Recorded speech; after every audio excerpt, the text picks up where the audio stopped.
launch vehicle is on the launch pad, 713 kilometers away from here, being prepared by the launch teams in the Launch Control Center, 3 kilometers away from the pad. We're going to go up there in just a minute with the camera. That's right. And you can see closer up.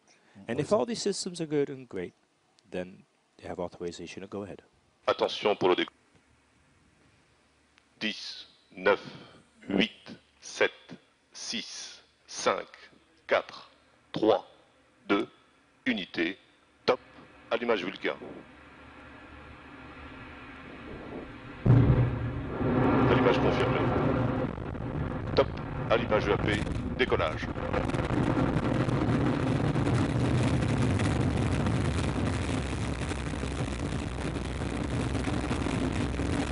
Tous les paramètres à bord sont nominaux.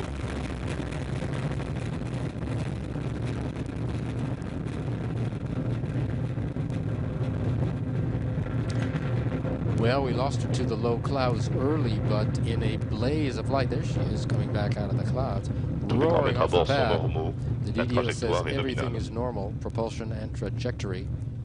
In a blaze of light and a trail of gold as Ariane 5 reaches into the skies above French Guiana, on her way to deliver ATV-3, which will make her way to the International Space Station next week. We've lost her through the clouds. So the launch vehicle first clears the pad in a vertical rise. And you can start hearing the noise. And the launch vehicle has just passed Mach 1. It's past the speed of sound. 6 kilometers in altitude, 317 meters per second. 773 tons at liftoff. She's burning 5 tons of fuel every second, 2.5 tons in each booster. Those are the big flames on either side. And the EPC, the core stage, in the center is burning another 300 kilos per second. 1 o'clock and 34 minutes. Beautiful scenes in the night of French Guiana. The first phase of flight, where the boosters throw 90% of the thrust. Then separation, around 2 minutes later. And then once we are at an altitude of around 106 kilometers, the separation of the fairing. We no longer need it, and we don't want to bring unnecessary weight with us. And then finally, separation of the EPC, extinction, separation, and the startup of the EPS engine. A long boost,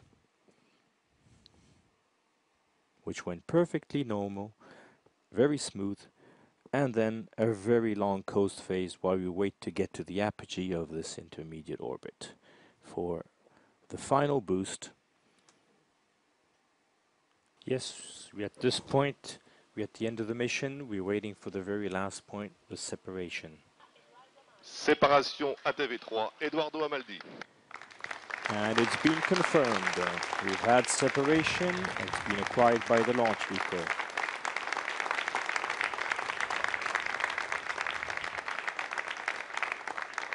And the applause heralding the good news. Ariane 5 once again delivering, successfully separating her passenger, the ATV-3. You see what that looks like up there. Luc explained the spring system, which releases the 20-ton payload.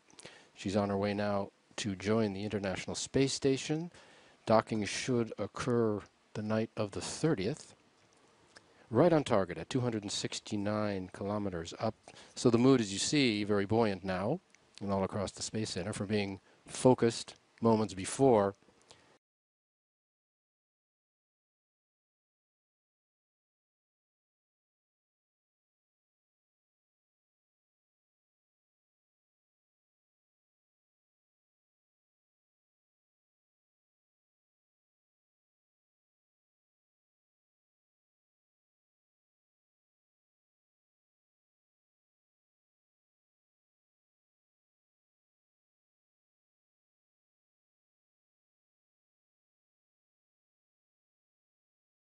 It's a very good step, very good step.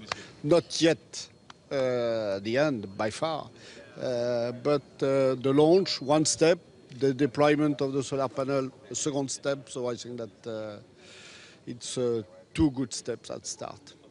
For ESA, it's really the illustration of the savoir-faire, the know-how, because when you think of what happened those last months between Soyuz, Vega, and now this, I mean, you must be a very happy Director General.